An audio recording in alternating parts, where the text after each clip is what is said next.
सफल नहीं, काबिल बनो, सफलता तुम्हारे पीछे छक मार के आएगी। ये ना मैं छोटा हुआ करता था काफ़ी, स्कूल में था मैं, I don't remember, may be 11th में था मैं शायद। हाँ, मैंने ये कहावत सुनी थी and the movie was three idiots, ठीक है।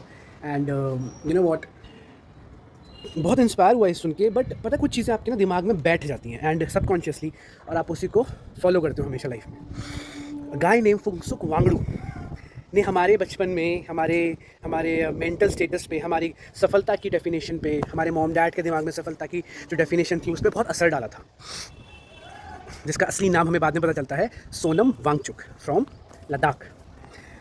इस बंदे ने एक एजुकेशन का एक अलग ही लेवल सेट किया लद्दाख में, वहाँ के बच्चों के लिए, स्पेशली उन बच्चों के लिए जो कई बार फेल हो जाते हैं अपनी ज़िंदगी में और हताश हो जाते हैं। दे फील लाइक कि हम तो वेस्ट हैं, हम तो इतनी बार फेल हुए हैं, हम तो कभी ज़िंदगी में आगे बढ़ ही नहीं सकते। उनके लिए एक नया एजुकेशन सिस्टम, एक नया स्कूल लेकर आए एंड सपोर्टेड दैट किड्स। सुना ही होगा सेंटीमीटर मिलीमीटर, मैंने मूवी देखी थी। एंड बहुत 2-3 सालों से मैं नोटिस कर रहा हूँ कि this guy is struggling a lot.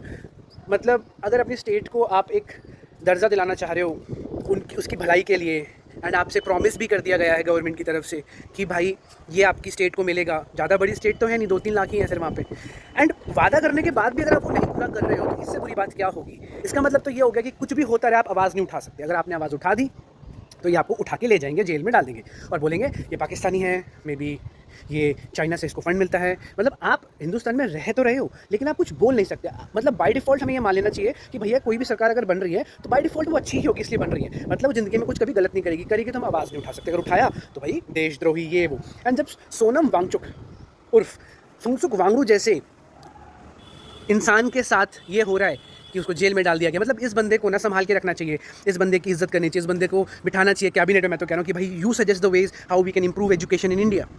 उसको जेल में डाल दिया।